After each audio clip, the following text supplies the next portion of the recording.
Using GPS GIS systems in today's classrooms. This is Matt Gullidge, and today we're going to be talking about using global positioning systems and geographic information systems in today's classroom settings.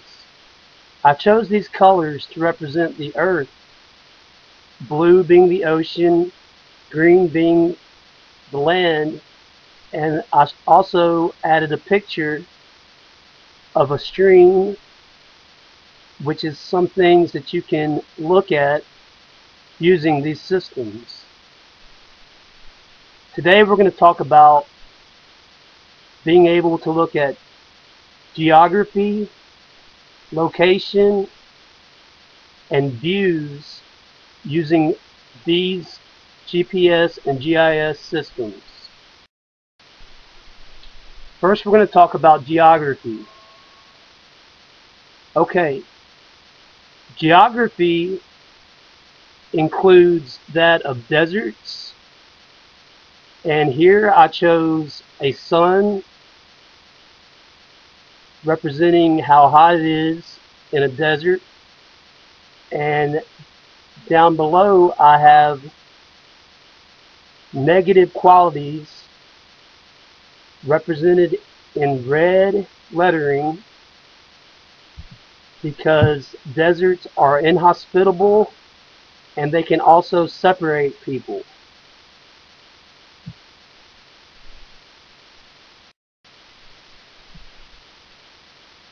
Another geographical setting is forest. Here I use green and brown to represent trees, and in forest you can find timber and plenty of resources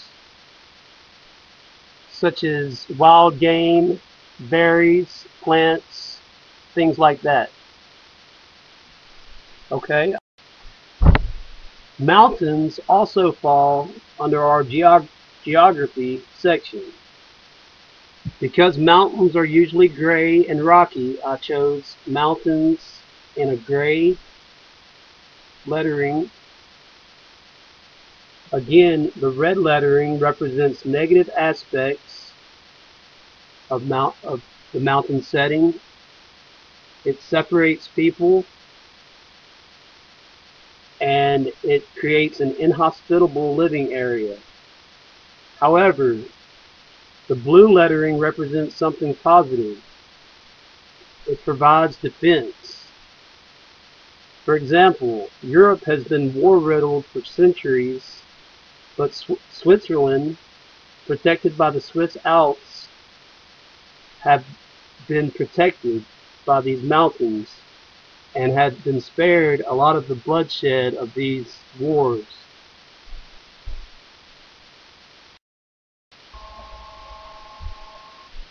The plains also falls under geography. Here I chose plains in a green background with a brown lettering to represent the green grass and brown grass, which offers grazing for animals. Here I chose something that kind of looks like a hay bale for grazing. It offers farming, which I chose a green background and a yellow lettering to represent growing vegetables. And plains offer open area, and I chose a cloud to represent the wide open spaces of the plains.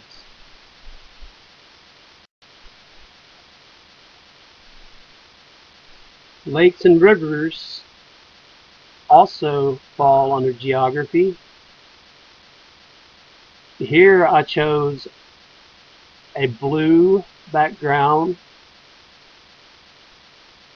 in a kind of a curve of a river,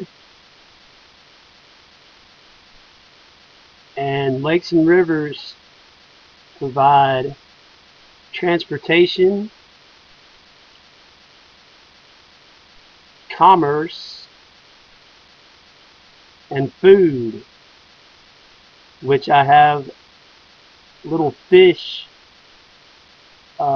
set behind the food to represent the fish that could be caught out of the lakes and rivers.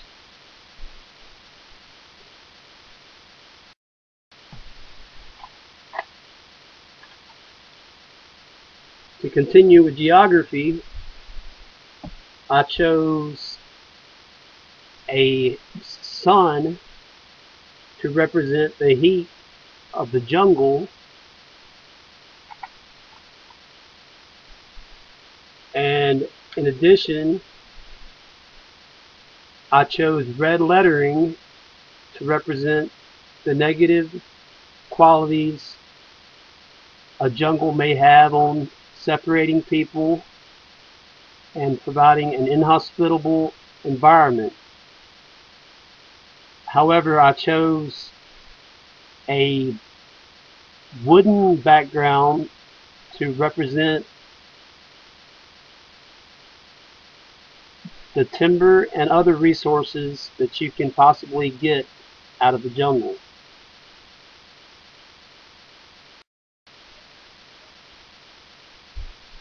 Next, we're going to talk about location. It's very important to get an idea of where a location is located in the world and why it is relevant. Here I chose distances to see how far and how big specific areas may be. You also can see strategic positions. This may explain why these locations are where they are. Are they protected? Are they close to important resources? It kind of explains why these locations are where they're at in the world.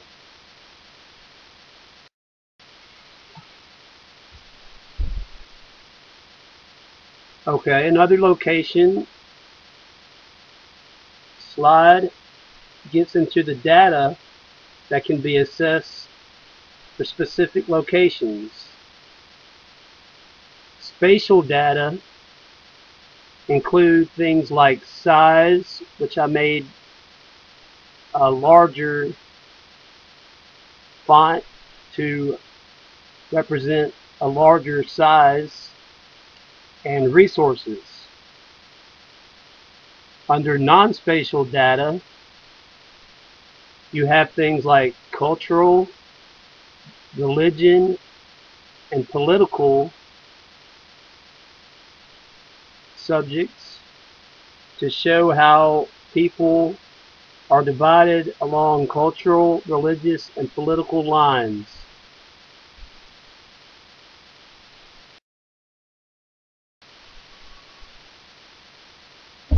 Views.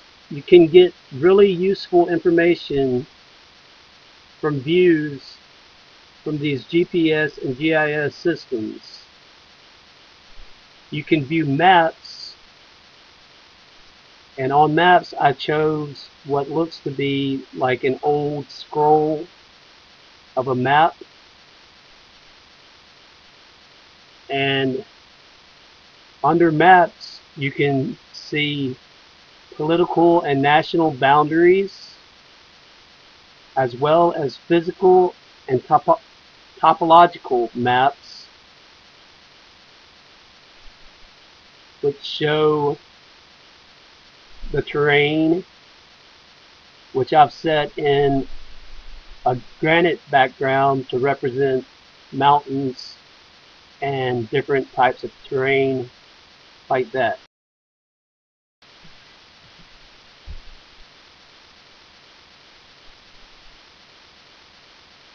Under views, you can also look at specific sites. These sites include cities, important buildings. Here I chose a granite brick because a lot of important buildings have been built with granite bricks. And also you can find landmarks.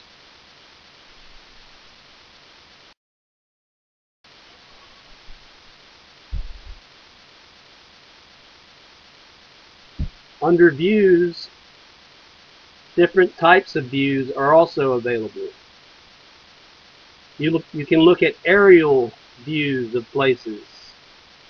I chose a cloud because these are from the sky. These aerial views are from the sky. Three-dimensional views, which may show terrain and topological information, and pictures. For example, I was on Google Earth and I located the Great Pyramid of Giza. And when I did, it supplied a link to pictures of the pyramids, which I thought was very interesting.